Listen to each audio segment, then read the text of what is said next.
ನಮಸ್ಕಾರ. ನಾನು ನಿಮ್ಮ ಮಿನತ್ತಾರ್. ಇವತ್ತು ಸ್ಫೂರ್ತಿ ಈ ಭಾಗದ ಮತ್ತೊಂದು ಸ್ಫೂರ್ತಿದಾಯಕ ಕಥೆಯನ್ನು ನಿಮ್ಮ ಮುಂದೆ ನಾನು ಪ್ರಸ್ತುತಪಡಿಸ್ತಾ ಇದ್ದೀನಿ.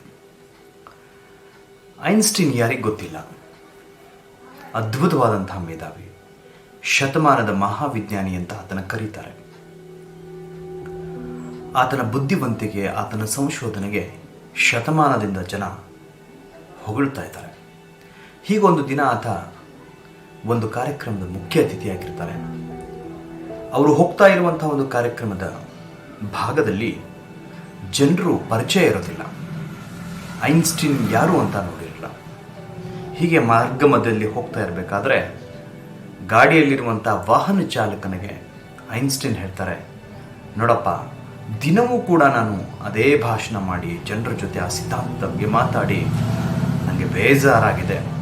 ಇವತ್ತು ನೀನು ಐನ್ಸ್ಟೀನ್ ಆಗ್ತೀಯ, ಬೇರೆ ಯಾರೂ ಕೂಡ ನನ್ನಲ್ಲಿ ನೋಡಿಲ್ಲ ಅಂದಾಗ ಆ ಡ್ರೈವರು ಮಧ್ಯದಲ್ಲೇ ಗಾಡಿ ನಿಲ್ಲಿಸಿ ಚಾವಿ ಕೊಟ್ಟು, ಸರ್ ದಯವಿಟ್ಟು ನಾನು ಹೊರಟೋಗ್ತೀನಿ, ನನ್ನ ಕ್ಷಮಿಸ್ಬಿಡಿ, ನೀವೆಲ್ಲಿ ಯಕಶ್ಚಿತ್ ನಾನೊಬ್ಬ ಚಾಲಕನಲ್ಲಿ ಅಂದಾಗ, ಯಾವುದೇ ರೀತಿ ಬೇಜಾರು ಮಾಡ್ಕೋಬೇಡ, ಹೆದರ್ಕೋಬೇಡ ಅಂಥೇಳಿ ಆತನನ್ನು ಕನ್ವಿನ್ಸ್ ಮಾಡಿ ಐನ್ಸ್ಟೀನ್ಗೆ ಡ್ರೈವರ್ಗೆ ಅವರು ತನ್ನ ಕೋಟನ್ನು ಕೊಟ್ಟು ತಾವು ಡ್ರೈವ್ ಮಾಡ್ತಾರೆ, ಆತನನ್ನು ಹಿಂದೆ ಕೂಡಿಸ್ತಾರೆ. ಇನ್ನೇನು ಸಮಾರಂಭದ ಆರಂಭದ ಕ್ಷಣದಲ್ಲಿ ಗಾಡಿ ಬಂದು ನಿಲ್ಲುತ್ತೆ. ಐನ್ಸ್ಟೀನ್ನ ಯಾರು ನೋಡಿರಲ್ಲ, ಡ್ರೈವರು ಐನ್ಸ್ಟೀನ್ ಆಗಿರ್ತಾರೆ, ಹಿಂದೆ ಕೂತಿರೋನು ಡ್ರೈವರ್ ಆಗಿರ್ತಾರೆ. ಕಾರ್ಯಕ್ರಮ ಆರಂಭ ಆಗುತ್ತೆ. ದಿನವೂ ಆತನ ಜೊತೆ ಅಡ್ಡಾಡಿ ಡ್ರೈವರ್ಗೂ ಕೂಡ ಐನ್ಸ್ಟೀನ್ನ ಸಿದ್ಧಾಂತ, ಮಾತು, ಭಾಷಣ ಎಲ್ಲವೂ ಗೊತ್ತಾಗಿರುತ್ತೆ. ಅದೇ ರೀತಿಯಾಗಿ ಭಾಷಣ ಮಾಡ್ತಾನೆ, ಯಾರಿಗೂ ಕೂಡ ಡೌಟ್ ಪಡೋದಿಲ್ಲ. ಅಲ್ಲಿರುವಂಥ ಒಬ್ಬ ಲೆಕ್ಚರರು ಒಂದಷ್ಟು ಗಣಿತ ಕಠಿಣವಾದಂಥ ಪ್ರಶ್ನೆಗಳಿರ್ತವೆ. ಆ ಪ್ರಶ್ನೆಗಳನ್ನು ಯಾರಿಗೂ ಕೂಡ ಬಿಡಿಸೋಕ್ಕಾಗಿರಲ್ಲ. ಇದನ್ನು ಐನ್ಸ್ಟೀನ್ ಮಾತ್ರ ಬಿಡಿಸ್ಬಲ್ರು ಅಂತ ಐನ್ಸ್ಟೀನ್ ಬರುವಿಕೆಗಾಗಿ ಆತ ಕಾದಿರ್ತಾನೆ. ಆಗ ಕೊನೆಯ ಸಂದರ್ಭದಲ್ಲಿ, ಸರ್ ನನಗೊಂದಿಷ್ಟು ಡೌಟ್ಗಳಿವೆ, ಅದನ್ನು ಪರಿಹರಿಸ್ತೀರಾ ಪ್ಲೀಸ್ ಅಂದಾಗ ಆ ಲೆಕ್ಕವನ್ನು ಹೇಳ್ತಾನೆ. ಆವಾಗ ಐನ್ಸ್ಟೀನೇ ಬಿಡಿಸಬಲ್ಲಾದಂಥ ಲೆಕ್ಕ ಅದು. ಡ್ರೈವರ್ಗೆ ಏನೂ ಗೊತ್ತಿರಲ್ಲ.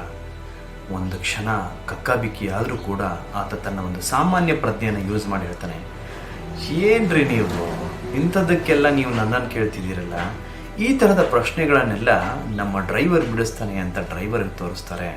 ಡ್ರೈವರು ಹೇಳಿ ಕೇಳಿ ಐನ್ಸ್ಟೀನು ಚಕ ಅಂದರೆ ಉತ್ತರ ಬಿಡಿಸ್ತಾರೆ.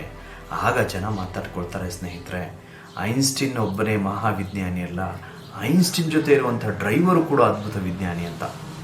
ಹೀಗೆ ಐನ್ಸ್ಟೀನ್ನ ಜೊತೆಗಿದ್ದಂಥ ಒಬ್ಬ ವ್ಯಕ್ತಿ ತಾನೂ ಕೂಡ ಅದ್ಭುತವಾದಂಥ ಒಂದು ಸಾಧನೆಯನ್ನು ಮಾಡಿದ ಅನ್ನುವಂಥದ್ದನ್ನು ನಾವು ನೋಡ್ತೇವೆ. ಅದಕ್ಕೆ ಜೈಸಾ ಸಂಘ ವೈಸಾರಂಗ್ ಅಂತ ನಮ್ಮ ಸ್ನೇಹಿತರು, ನಮ್ಮ ಸುತ್ತಮುತ್ತಲಿನವರು, ನಮ್ಮ ಸ್ನೇಹಿತರು ಹೇಗಿರ್ತಾರೋ ನಮ್ಮ ವ್ಯಕ್ತಿತ್ವ ಹಾಗಿರುತ್ತೆ. ಇಂಥ ಒಂದು ಕತೆ ತಮ್ಮೆಲ್ಲರಿಗೂ ಇಷ್ಟವಾಯಿತು ಅಂತ ಭಾವಿಸಿ ಮತ್ತೆ ಮುಂದಿನ ಸ್ಫೂರ್ತಿಯೊಂದಿಗೆ ಭೇಟಿಯಾಗ್ತೀನಿ. ಅಲ್ಲಿವರೆಗೂ ನಮಸ್ಕಾರ.